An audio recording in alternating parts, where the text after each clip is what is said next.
Thank you. పిలవగానే ఇంత పెద్ద ఎత్తున విచ్చేసిన ప్రతి ఒక్కరికి నమస్కారాలు తెలియజేస్తూ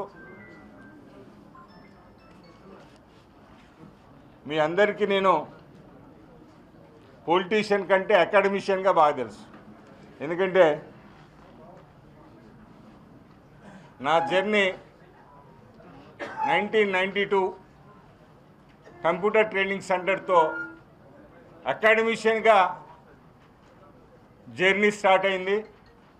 దాని తర్వాత కాలేజ్ పెట్టడం. ఈ ప్రెస్ మిత్రులకు అందరికీ నేను మాస్టర్జీ చైర్మన్గానే బాగా తెలుసు.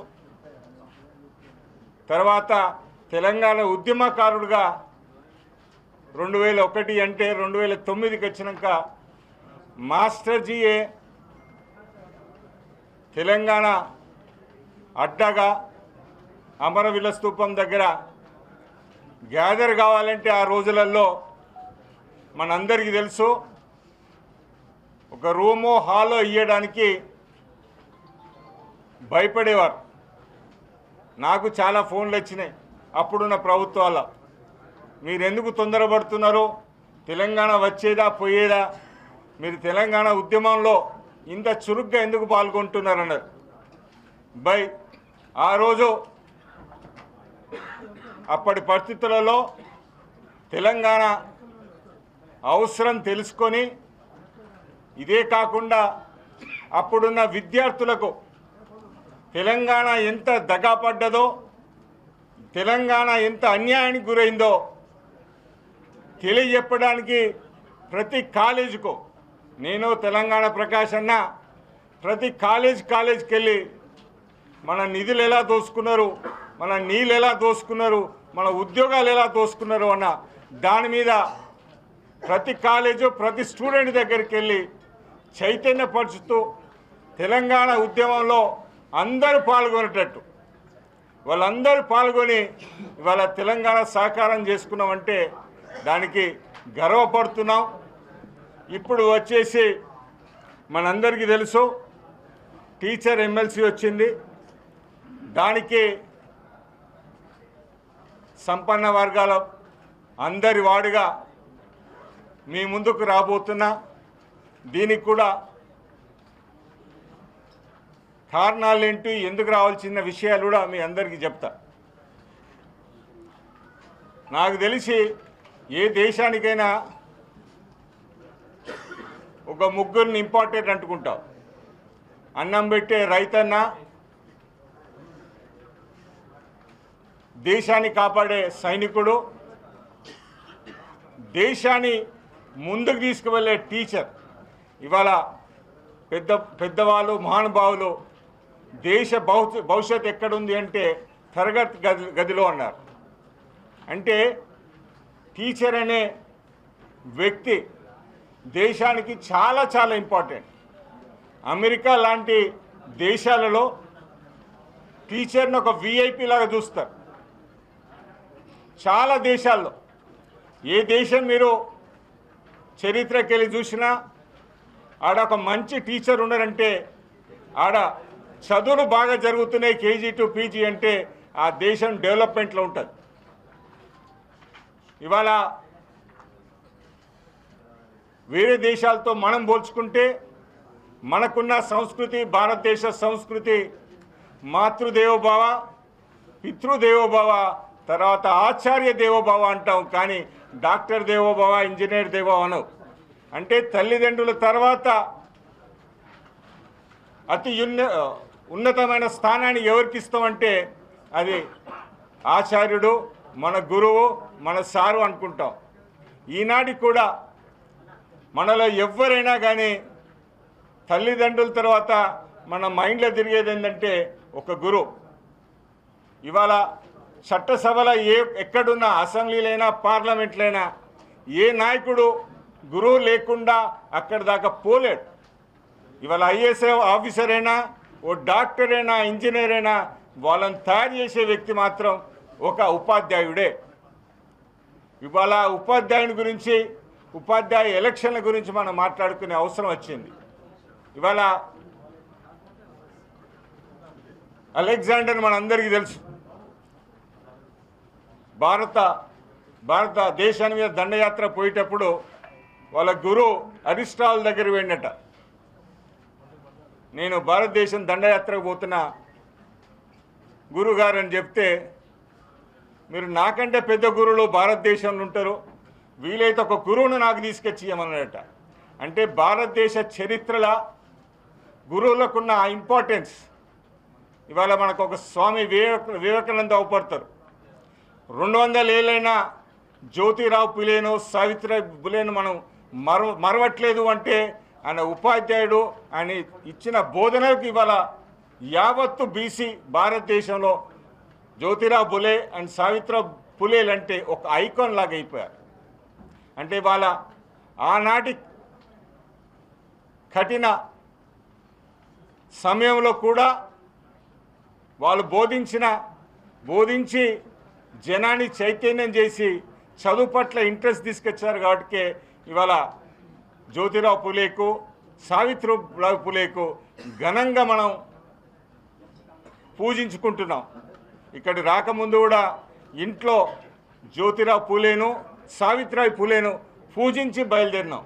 ఎందుకంటే ఎడ్యుకేషన్లో, టీచర్ కమ్యూనిటీలో ప్రతి ఒక్కరు పూజించవలసింది ఎవరంటే జ్యోతిరావు పులే, సావిత్రిబాయి పులే. వీరి తర్వాత భారతదేశానికి ప్రెసిడెంట్ ఆఫ్ ఇండియాగా చేసిన సర్వేపల్లి రాధాకృష్ణ గారు. అంటే ఒక టీచర్ స్థాయి నుంచి ప్రెసిడెంట్ ఆఫ్ ఇండియా అత్యున్నతమైన స్థానానికి పోగలిగే శక్తి ఎందుకు ఇచ్చారు అంటే, క్లీన్ అండ్ నీట్ షీట్గా ఒక టీచర్గా అది సాధ్యమవుతుంది. కాబట్టినే ఈ రాధాకృష్ణ గారిని కూడా ఆ అత్యున్నత స్థానానికి చేరాలంటే వారికి ఆ రోజుల చదువు పట్ల ఇంట్రెస్టు, విద్యార్థి పట్ల ఇంట్రెస్టు, ఆ స్థాయికి తనను తీసుకొచ్చారు. అంటే ఉపాధ్యాయుడికున్న ఆ గొప్పతనాన్ని మనం చాటడానికి ఇవన్నీ చెప్తున్నాం. దాని తర్వాత అబ్దుల్ కలాం గురించి కూడా మనందరికీ తెలుసు. ఆయన ప్రెసిడెంట్ కంట ఒక టీచర్గా చాలా సంతోషపడ్డానని పలు చోట్ల చెప్పడం జరిగింది. తర్వాత బిఆర్ అంబేద్కర్ గారిని ఇవాళ రాజ్యాధికారంగా మనకు అంబేద్కర్ గారు రచించిన రాజ్యాంగాన్ని స్ఫూర్తిగా తీసుకొని ఇవాళ పేద పిల్లలందరూ ప్రతి యూనివర్సిటీలో ఉండగలుగుతున్నారు అంటే అంబేద్కర్ గారు ఇచ్చిన భిక్ష. దానివల్ల ఈ సంపూర్ణ భారతదేశం ఒక ఐక్యతగా ముందుకు పోతుందనే దానికి మనం అంబేద్కర్ గారిని కూడా గురువుగా అభిమానించుకుంటూ ఇవాళ ఏ దేశానికైనా teacher will play a key role అంటారు. ఇవాళ చాలా దేశాలలో మనం చూస్తే ఆడ యూనివర్సిటీస్లో, స్కూల్స్, ఎడ్యుకేషన్ సిస్టమ్ చాలా స్ట్రాంగ్ ఉంటేనే ఆ దేశం చాలా స్ట్రాంగ్ ఉంటుంది అంటున్నాం. కానీ మన పరిస్థితి తీసుకొస్తే ఇక్కడ మన ఏరియాకి వస్తే మన దేశంలో, మన రాష్ట్రంలో ఎటు చూసినా దీన పరిస్థితి. ఒక దిక్కు కాంట్రాక్టర్ టీచర్లలో వాళ్ళకి పర్మనెంట్ చేయాలని, అంటే ఈ వ్యవస్థను కేజీబీజీ వాళ్ళ సమస్యలు ఒక తీరున్నాయి, ట్రైబల్ వెల్ఫేర్ స్కూళ్ళ సమస్యలు ఒక తీరున్నాయి, సోషల్ వెల్ఫేర్ సమస్యలు ఒక తీరున్నాయి, జెడ్పీహెచ్ఎస్ సమస్యలు ఒక తీరున్నాయి, గవర్నమెంట్ హై స్కూల్ సమస్యలు ఒక తీరున్నాయి. ఎగ్జామ్ ఒకటే ఉంటుంది, డిఎస్సి సెలెక్షన్. కానీ కొందరిని జెడ్పీహెచ్ఎస్కి ఆప్షన్ చేస్తారు, కొందరు గవర్నమెంట్ హై స్కూల్ చేస్తారు. కానీ ఈ జెడ్పీఎస్ ఒక్కసారి పంచాయతీరాజ్ స్కూల్స్లో జాయిన్ అయితే వారు ప్రమోషన్కి వెనకబడిపోతారు. ఎక్కువ ప్రమోషన్లు ఎవరికి వస్తాయంటే సిటీలో ఉన్న గవర్నమెంట్ హై స్కూల్. అంటే ఒకటే ఎగ్జామ్ అయినప్పుడు ఈ రెండు డిపార్ట్మెంట్లు ఎందుకు? ఎడ్యుకేషన్ వ్యవస్థ అంతా ఒక తాటి మీద ఉండి అందరినీ ఒక తీరుగా చూస్తే, ఇవాళ టీచర్ సంతోషంగా ఉంటేనే విద్యార్థులకు మంచి ఎడ్యుకేషన్ ఇవ్వగలుగుతాడు. ఇవాళ ఎటు చూసినా టీచర్లు ఇబ్బందులలో, ఫైనాన్షియల్ ఇబ్బందులు ఉన్నాయి, ప్లేస్ ఇబ్బందులు ఉన్నాయి, పర్ఫెక్ట్గా ఇన్ఫ్రాస్ట్రక్చర్ కూడా లేక స్కూల్స్లో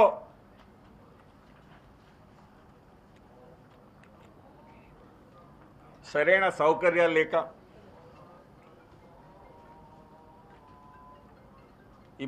పిల్లలు ఇబ్బంది పడుతున్నారు, టీచర్లు కూడా ఇబ్బంది పడుతున్నారు. వీటన్నిటికీ చట్టసభలో మాట్లాడడానికి ఇవాళ 33 ఏళ్ళ అనుభవంతో ఇటు ప్రైవేట్ సెక్టర్ తెలిసిన వాడిగా, ఇటు గవర్నమెంట్ సెక్టర్లో చూసిన వాడిగా, గవర్నమెంట్ స్కూల్లో చదివి ఈనాడు ఈ స్థాయికి చేరిన వ్యక్తిగా మనం చూస్తే తెలంగాణ రాష్ట్రంలో స్కూల్ ఎడ్యుకేషన్లో సుమారు 59 లక్షల మంది విద్యార్థులు చదువుతున్నారు. దాంట్లో గవర్నమెంట్ స్కూల్లో సుమారు 25 లక్షలు, 34 లక్షలు ప్రైవేట్ స్కూల్లో చదువుతున్నారు. Teacher is teacher. ప్రైవేట్ సెక్టర్లో వాళ్ళకి ఇబ్బందులు ఉన్నాయి, గవర్నమెంట్ సెక్టర్లో వాళ్ళు కూడా ఇబ్బంది ఉన్నాయి. కానీ ఇద్దరు చేసే పని మాత్రమే టీచింగ్. వాళ్ళు దేశ పౌరులను తయారు చేసే బాధ్యత మాత్రం ఒకటే ఉన్నది. కానీ చూస్తే మాత్రం చాలా తేడా ఉన్నది. వీళ్ళకుండే సమస్యలు వీళ్ళకున్నాయి, వాళ్ళకుండే సమస్యలు వాళ్ళకున్నాయి. ఈ రెండింటిని అడ్రస్ చేసే బాధ్యత ఇవాళ మన గవర్నమెంట్ది. ఇవాళ గవర్నమెంటు దీనికి స్పెషల్ ఫోకస్ పెట్టి, నేను అనుకుంటున్నా మీ ఇన్వెస్ట్మెంట్ అంతా ఇరిగేషన్లో చాలా ప్రాజెక్టులు చేస్తున్నారు. నేను సీఎం రేవంత్ రెడ్డి గారిని కోరుతున్నా, మీరు మూసీ బ్యూటిఫికేషన్ మీద 1,50,000 కోట్లు పెట్టాలనుకుంటున్నారు. దాంట్లో 1,00,000 కోట్లు ఏమైనా మా గురించి ఆలోచిస్తే, మా టీచర్ల గురించి ఆలోచిస్తే, పేద టీచర్ల గురించి అడిగితే హ్యూమన్ రిసోర్సెస్ ఇక్కడ ఈ రాష్ట్రంలో డెవలప్మెంట్ అవ్వడానికి అవకాశం ఉంటుంది. It is an investment, long term investment లాగా చూడాలి. నేను ఒక ఎగ్జాంపుల్ ఇస్తాను. వైఎస్ రాజశేఖర రెడ్డి గారు ఎప్పుడైతే ఫీజు రీఎంబర్స్మెంట్ ఇంట్రడ్యూస్ చేసినప్పుడు కొంతమంది నేను కేస్ స్టడీ చేసిన పేద విద్యార్థులు ఫీజులు కట్టుకోలేక ఇంజనీరింగ్ పోక ఆనాడు మామూలు డిగ్రీలో చేసేవారు. కానీ ఈ స్కీమ్ వచ్చిన తర్వాత ఇంజనీరింగ్ కాలేజీలో చదివి ఫీ రీఎంబర్స్మెంట్ మీద చదివిన వాళ్ళు ఇంజనీరింగ్ అయిపోయాక యుఎస్కి వెళ్ళి స్థిరపడి ఆడ వాళ్ళు ఒక్క సంవత్సరం $1,00,000 $1,10,000 అంటారు. అంటే ఆల్మోస్ట్ ఆల్ మన ఇండియన్ కరెన్సీలో ₹1 కోటి అవుతాయి. చాలా తల్లిదండ్రులకు ఇక్కడ కోట్ల రూపాయలు పంపించడం జరిగింది. ఈ కోట్ల రూపాయలతో వాళ్ళు ప్లాట్లు కొనడం జరిగింది. ఇదంతా మీది ప్రాక్టికల్గా చూడండి. ₹1 కోటి ప్రాపర్టీ ఒక పిల్లవాడు అక్కడికి వెళ్ళి పంపించి ఇక్కడ పర్చేజ్ చేస్తే గవర్నమెంట్ ట్యాక్స్ 10 లక్షలు వస్తుంది. నేను క్యాలిక్యులేట్ చేసిన ఒక పిల్లవాడి మీద గవర్నమెంట్ చేసిన ఇన్వెస్ట్మెంట్ ఏంది, 10 సంవత్సరాల్లో రిటర్న్ వచ్చిన గవర్నమెంట్కి ఎంత, పిల్లవాడి మీద పెట్టిన పెట్టుబడి ఒక యావరేజ్ 2-2.5 లక్షలు పెట్టుబడి గవర్నమెంట్ పెడితే ఒకటే ట్రాన్సాక్షన్ మీద గవర్నమెంట్కు రిజిస్ట్రేషన్ ఫీజు 10 లక్షలకు వచ్చింది. అది మనం ఆలోచించాలి. ఇవాళ గవర్నమెంట్లంతా టీచర్ల మీద స్కూళ్ళ మీద ఇన్వెస్ట్మెంట్ చేస్తే లాంగ్ రన్ రెవెన్యూ కింద మనం కన్సిడర్ చేయాలి. ఒకప్పుడు నన్ను ఒక ముఖ్య నాయకుడు అన్నాడు, ఈ రీఎంబర్స్మెంట్ లేనిది ఉత్తగా దుబారా జరుగుతున్నాయి ఈ డబ్బులు అని. మీరు ఈసారి దుబారా అనుకోకుండా ఇవి ఒక ప్రాజెక్ట్ మీద మీరు ఇన్వెస్ట్మెంట్ చేస్తున్నారు, హ్యూమన్ రిసోర్సెస్ మీద ఇన్వెస్ట్మెంట్ చేస్తున్నారు. ఇవాళ హ్యూమన్ రిసోర్స్ బాగుంటే ఆ రాష్ట్రం బాగుంటుంది. ఇట్లా పిల్లలు బయకి ఆస్ట్రేలియా, న్యూజిలాండ్, కెనడా, లండన్ పోయిన పిల్లలు ఎన్ని కోట్ల రూపాయలు మీకు ఇండియాకు ట్రాన్స్ఫర్ అయినాయో మీరు చూడండి. ఆ డబ్బులతో ఎంత పర్చేసింగ్ పవర్ పెరిగిందో తెలుసుకోండి. ఇన్ రిటర్న్ గవర్నమెంట్కు రెవెన్యూ వస్తుంది తెలుసుకోండి. ఇలా మనం చెప్పుకుంటూ పోతే క్లియర్ కట్గా ఒక ప్రణాళికంగా ప్లాన్ చేస్తే గవర్నమెంట్లు చాలా గొప్పగా అవకాశం ఉంది. ఇప్పుడు మనం ప్రపంచంలో భారతదేశం స్ట్రాంగ్ ఉంది అంటే బికాజ్ ఆఫ్ యంగ్ పాపులేషన్ అంట. యంగ్ పాపులేషన్ అంటే ఇవాళ యువతను రియల్లీ స్కిల్డ్ చేయగలిగే మన గురువులతో చేయించగలిగితే ప్రపంచ ఉద్యోగాలన్నింటినీ మనం కొల్లగొట్టుకునే అవకాశం దొరుకుతుంది, రెవెన్యూ ఇంక్రీజ్ చేసుకునే అవకాశం దొరుకుతుంది. మీరు ఇవన్నీ పాజిటివ్గా ఆలోచించినప్పుడు గవర్నమెంట్ ఇప్పుడు మనం చూస్తుంటాం, పెద్ద పెద్ద ఇరిగేషన్ ప్రాజెక్ట్స్ మీద పెడుతుంటాం. అలానే ఎడ్యుకేషన్ కూడా ఒక పాజిటివ్ కోణంలో ఆలోచించి ఒక ఇన్వెస్ట్మెంట్ లాగా, కానీ ఇది టీచర్ల మీద మీకు ఏ ప్రోడక్ట్ అయినా బయటికి రావాలి అంటే ఎక్స్పర్టైజ్ టీచర్. ఈ టీచర్లు ఇవాళ సంతోషంగా ఉంటే, ఇవాళ వాళ్ళ సమస్యలను చూస్తుంటే ఎక్కడ చూసి ఏ ఫీల్డ్లో చూసినా డిఫరెంట్ సమస్యలు కానీ సమస్యలు మాత్రం ఉన్నాయి. జూనియర్ కాలేజ్ లెక్చరర్స్కి ఒక సమస్య ఉన్నది, డిగ్రీ కాలేజ్ లెక్చరర్కి ఒక సమస్య ఉన్నది, యూనివర్సిటీస్కి వస్తే ఇంకా పెద్ద సమస్యలు ఉన్నాయి. ఆడ రిక్రూట్మెంట్సే లేక ఎన్నో ఏండ్లు అవుతున్నాయి. ప్రాపర్ రిక్రూట్మెంట్స్ ఉండి ప్రాపర్ క్వాలిటీ ఎడ్యుకేషన్ జరిగితే వాళ్ళకి ఇన్హౌస్ ప్రాజెక్ట్స్ వస్తాయి, ఇంటర్నేషనల్ ప్రాజెక్ట్స్ వస్తాయి, ఒక యూనివర్సిటీ స్థిరపడే అవకాశం దొరుకుతుంది. కానీ మన యూనివర్సిటీస్ అన్నీ కాంట్రాక్ట్ టీచర్స్తోని, పార్ట్ టైం టీచర్స్తోని ఇవాళ యూనివర్సిటీలు నడుస్తున్నాయి. కానీ అదే కనుక రియల్లీ గవర్నమెంట్ ఫోకస్ చేయగలుగుతాయి. ఇవాళ నాకు అవకాశం కల్పిస్తే చట్టసభల గట్టిగా ఉపాధ్యాయుల సమస్యలపై మాట్లాడి ఒప్పించి మెప్పించి వీళ్ళ సమస్యలు తీర్చడానికి నాకు అవకాశం ఇవ్వాలని ఇవాళ కోరుతున్నా. భారతదేశంలో ఎడ్యుకేషన్ సెస్ పేరు మీద కలెక్ట్ చేసిన అమౌంట్ సుమారు 10 లక్షల కోట్ల రూపాయలు ఇవాళ భారతదేశం దగ్గర ఉన్నాయి. ఇది టీచర్ వెల్ఫేర్స్కు ఆలోచించవచ్చు, ప్రైవేట్ టీచర్ కావచ్చు, గవర్నమెంట్ టీచర్ కావచ్చు. ఇవాళ ప్రైవేట్ టీచర్లకు కూడా గవర్నమెంట్ సపోర్ట్ చేసే అవసరం ఉన్నది. ఎందుకంటే ఇవాళ తెలంగాణ బిడ్డకు మనం ఎడ్యుకేషన్ ఇస్తున్నాం, తెలంగాణ బిడ్డను హ్యూమన్ రిసోర్స్ గట్టిగా తయారు చేస్తున్నాం. వేరేళ్ళు ఎవరో కాదు, భారతదేశ బిడ్డలు, తెలంగాణ బిడ్డలు. వాళ్ళకు కూడా కొంత సపోర్ట్ గవర్నమెంట్ ద్వారా, జాబ్ సెక్యూరిటీ, ప్రైవేట్ మేనేజ్మెంట్స్ వీలైనంత వరకు వాళ్ళకు వచ్చిన రెవెన్యూలో కొంత భాగాన్ని ఇచ్చి నిలదొక్కగలుగుతున్నారు. అండ్ ఇక్కడ తెలంగాణలో 11,000 స్కూల్స్ ఉంటే దాదాపు 90% బడ్జెట్ స్కూల్సే ఉంటాయి. ఇక్కడ వాళ్ళు పీజీలు చేసి మాలాగా ఉద్యోగం దొరకక మనమే నలుగురికి ఉద్యోగం వద్దామని ముందుకొచ్చి అది కూడా గవర్నమెంట్ నోటిఫికేషన్ ఇచ్చి ప్రాపర్గా సబ్మిట్ చేసుకొని ఇవాళ అన్ఎంప్లాయిడ్ని రిమూవ్ చేయడానికి వాళ్ళ పాత్ర వాళ్ళు పోషిస్తున్నారు. ఇవాళ దాదాపు 34 లక్షల మంది ఇవాళ టీచర్స్ ప్రైవేట్ సెక్టర్లో అంటే మనం ఆలోచించాలి. ఇవాళ రాష్ట్రంలో ఒక స్కూల్ ఎడ్యుకేషన్లో 59 lakhs పీపుల్ ఉన్నారు అంటే ఇంటర్మీడియట్ తీసుకొని డిగ్రీ, ఇంజనీరింగ్, ప్రొఫెషనల్ కాలేజీలు అన్నీ తీసుకుంటే సుమారు 20 లక్షల మంది ఉంటారు. అంటే ఇటు 59 అంటే సుమారు 60 20 అంటే 80 లక్షల మంది ఇవాళ విద్యార్థులు తెలంగాణ రాష్ట్రంలో చదువుకుంటున్నారు. 80 లక్షల మందికి చదువు చెప్పడానికి దాదాపు సుమారు 7 నుంచి 8 లక్షల మంది ఇవాళ టీచర్సు, లెక్చరర్సు ఈ ఇండస్ట్రీస్లో ఉన్నారు. వీళ్ళందరినీ కాపాడే బాధ్యత గవర్నమెంట్ తీసుకోవాలండి. మీరు వీలైతే రాష్ట్రంలో ఒక సెస్ పెట్టండి, ఎడ్యుకేషన్ సెస్ పెట్టండి. మా వాళ్ళందరి టీచర్ల సమస్యలన్నింటినీ నెరవేరేటట్టు చూడండి. మీరు రియల్గా చిత్తశుద్ధిగా గవర్నమెంట్ తలుచుకుంటే మీరు ఎన్నో సమస్యలకు పరిష్కారం తీసుకొస్తారు. నిజంగా ఇవాళ అల్లాడిపోతున్నారు గవర్నమెంట్ కాంట్రాక్ట్ టీచర్స్. ఇవాళ చూసినాం మొన్న 32-35 రోజులు సమస్య ఏకతాటిగా సమ్య ఆడోళ్ళు కూడా బాబు మన పోయి చూస్తుంటే ఏకశిల పార్క్ కాడ అమ్మాయిలు ఎండల కూర్చొని మీరు ఇచ్చిన వాగ్దానాలన్నింటినీ నెరవేర్చాలని వాళ్ళు ఎలాగైనా చదువు చెప్తున్నారు. మీ అందరికీ తెలుసు, చదువు చెప్పేవాడు ఇవాళ సంతోషంగా ఉంటేనే కదా వాడు మనస్ఫూర్తిగా చెప్పేది. ఇదేనా బండగొట్టే పని కాదు, సుతారి పని కాదు. ఇది మనసుతో చెప్పవలసిన విద్య కాబట్టికే వాళ్ళు ఫస్ట్ టీచర్లు తృప్తిగా ఉండాలి.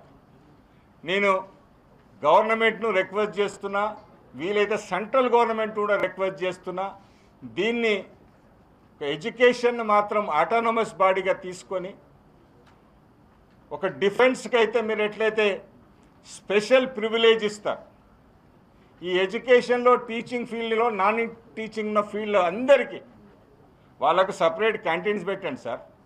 ఎట్లయితే వీరుల్లో ఉన్న సైనికుల్లాగా మనం భావించినప్పుడు వాళ్ళకి ప్రతి చోట ప్రతి వస్తువు మీద ట్యాక్స్ లెస్ తీయండి వాళ్ళకి.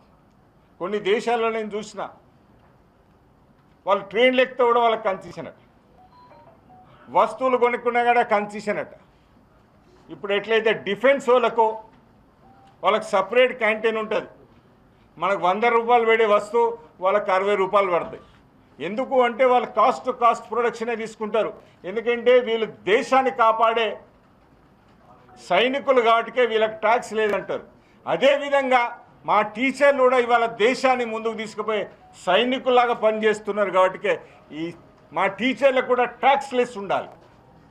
ప్రతి ప్రోడక్ట్ ట్యాక్స్ లెస్గా మీరు చేయగలిగితే ఇవాళ ప్రతి టీచర్ కుటుంబం చాలా సంతోషంగా ముందు పోవడానికి అవకాశం ఉంటుంది.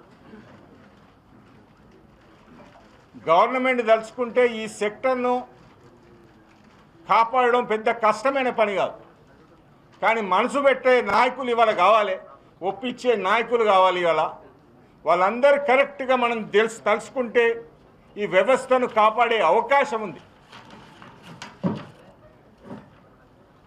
నాకు తెలిసి ఒక teacher middle of the academic year retirement అయితే, డిసెంబర్లో సోషల్ టీచర్ రిటైర్ అయితే అకాడమిక్ ఇయర్ ఏప్రిల్ అయిపోతుంది.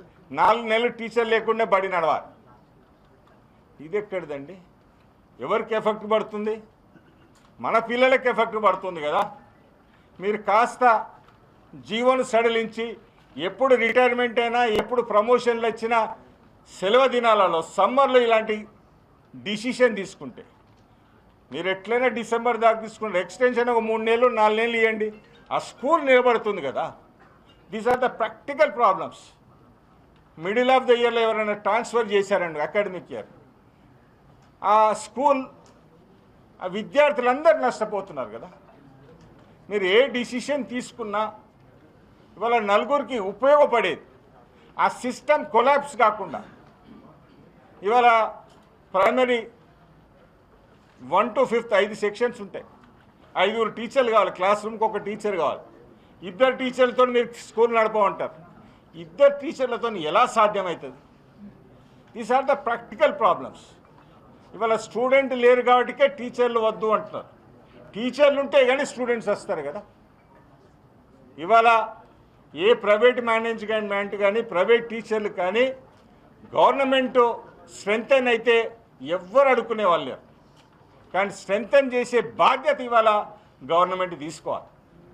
గవర్నమెంట్ కనుక స్ట్రెంగ్తెన్ చేయాలనే ముందుకు వస్తే తప్పకుండా గవర్నమెంట్ స్కూళ్ళు క్లిక్ అవుతాయి.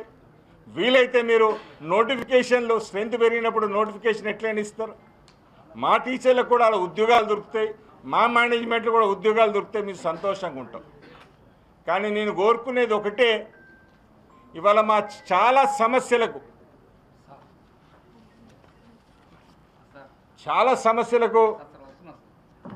ఫుల్ స్టాప్ పెట్టాలంటే మాత్రం గవర్నమెంట్ స్పెషల్ ఫోకస్ చేస్తే, తెలంగాణలో అయితే స్టేట్లో అయితే సీఎం చేయాలి, సెంట్రల్ అయితే పీఎం చేయాలి. వీళ్ళందరికీ డిమాండ్ పెట్టాలి. మా పేరు మీద కలెక్ట్ చేసిన సెస్, ఎడ్యుకేషన్ సెస్, ఎడ్యుకేషన్లో ఉన్న ఫీల్డ్లో వర్క్ చేస్తున్న ఈ టీచర్ సైనికులకు ఎందుకు మరి ఇవ్వరు? రాష్ట్రానికి వస్తే సీఎం గారు తలుచుకుంటే ఎడ్యుకేషన్ డిపార్ట్మెంట్ను స్ట్రెంగ్తెన్ చేస్తే నెక్స్ట్ రాబోయే రోజుల్లో మన విద్యార్థులు ఎక్సలెంట్ అయి ఇంటర్నేషనల్ మార్కెట్లో కూడా ఉద్యోగాలను సంపాదించుకునే స్థాయికి మనం తీసుకురాగలిగితే, ఒక స్కిల్డ్ పీపుల్ తయారు చేయగలిగితే రెవెన్యూ రాష్ట్రానికి కూడా రాగలుగుతుంది. ఆ కొత్త ఆలోచనతో ముందుకు పోవాలని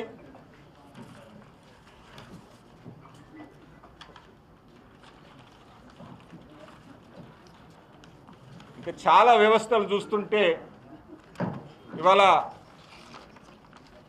రాష్ట్రం మొత్తంలో అడ్మినిస్ట్రేటివ్ పొజిషన్స్ ఇన్ ఎడ్యుకేషన్ అంటే ఎంఈఓలు, డిప్యూటీ డిఓలు, డిఓలు.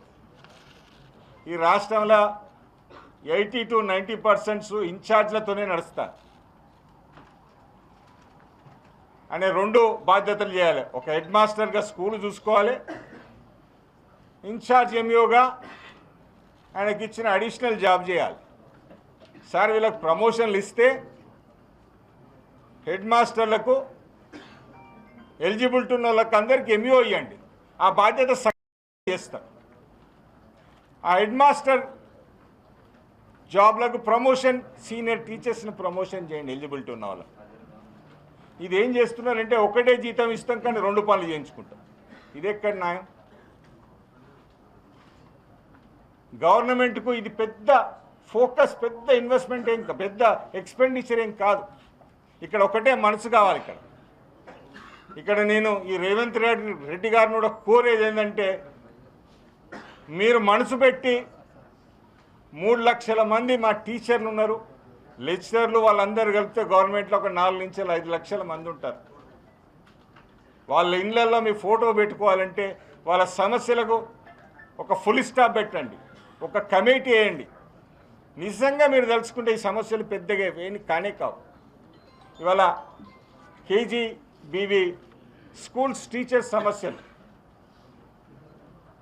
దీన్ని ఆల్మోస్ట్ ఆల్ కొన్ని రాష్ట్రాలలో, హిమాచల్ ప్రదేశ్ అయితేంది, జార్ఖండ్ అయితేంది, ఛత్తీస్గఢ్ అయితేంది, వాళ్ళను అబ్జర్వ్ చేసేసుకున్నారు. వాళ్ళ గవర్నమెంట్లో వాళ్ళని రెగ్యులరైజ్ చేసుకున్నారు. ఏండ్ల తరబడి వాళ్ళకి కష్టపడ్డా వాళ్ళని రెగ్యులరైజేషన్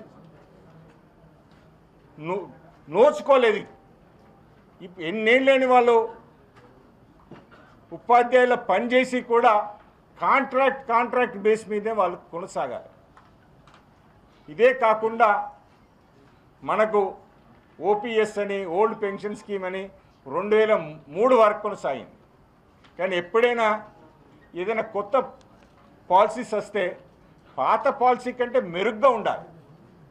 కానీ దరిద్రం ఏంటంటే సిపిఎస్ అనేది ఇప్పుడు మా జనాలంతా కోరేది ఏంటంటే ఓపీఎస్ఏ బెటర్ సార్, సిపిఎస్ వద్దంటారు.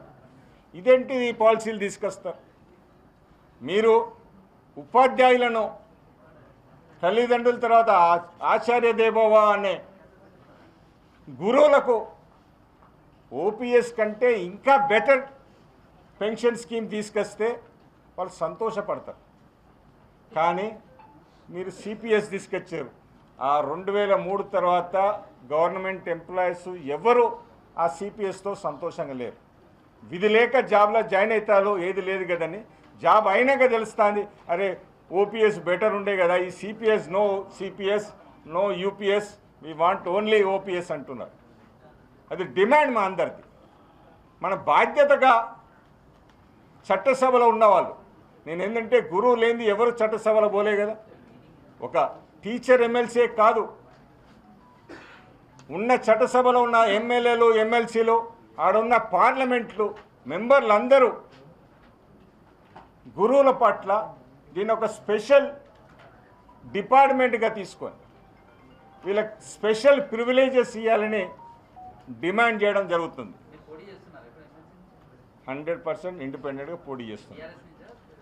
ఇండిపెండెంట్ కన్నా నేను, ఎందుకంటే దీనికి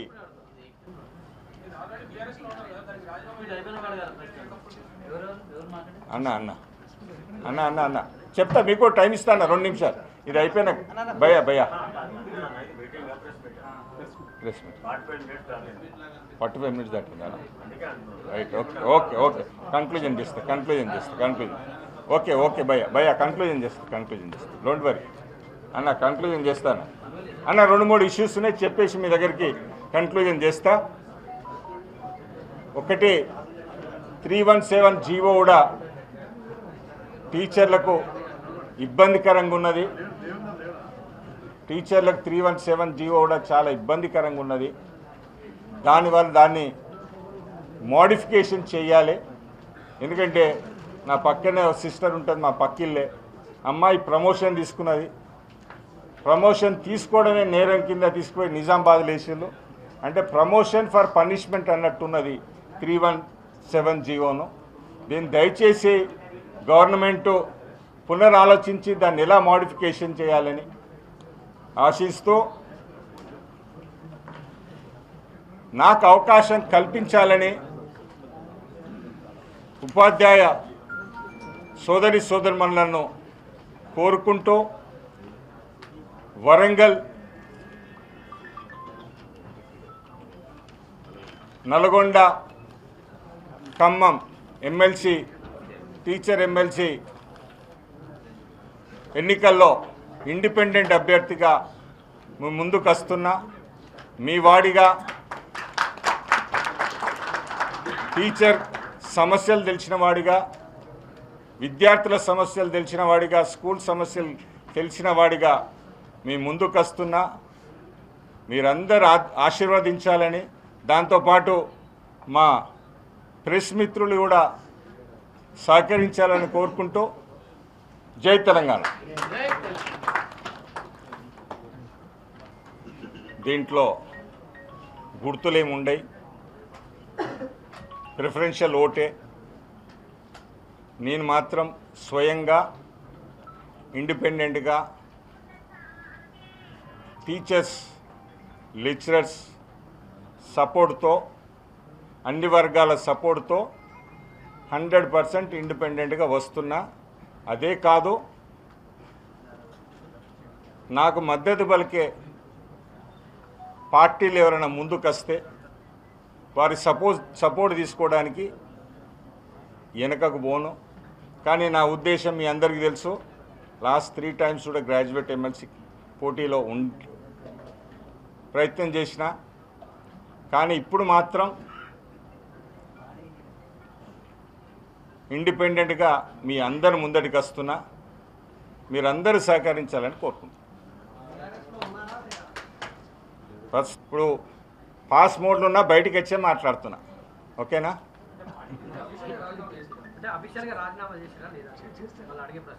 అఫీషియల్గా ఇంకా టైం పడుతుంది కొద్దిగా. ఇంకా టైం నోటిఫికేషన్ రాలే కదా భయ్యా, ఇంకా నోటిఫికేషన్కి టైం ఉన్నది.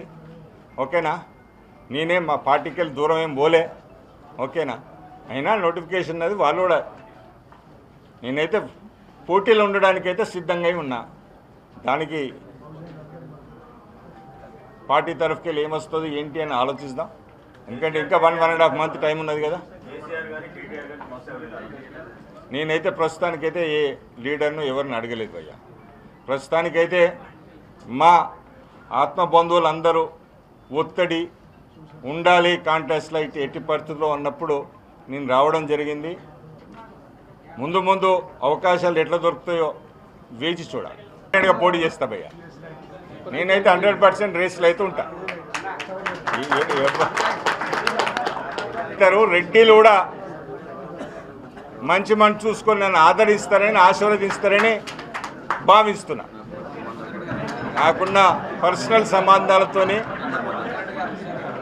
ఇక్కడ ఉపేందర్ రెడ్డి గారే సాక్షాత్ ఉన్నారు, మా ప్రెసిడెంట్, మా ప్రెసిడెంట్ గారు. Thank you so much. Reddy గారు కూడా సుందరానికి మద్దతుగా ఈ రోజు రావడం జరిగింది.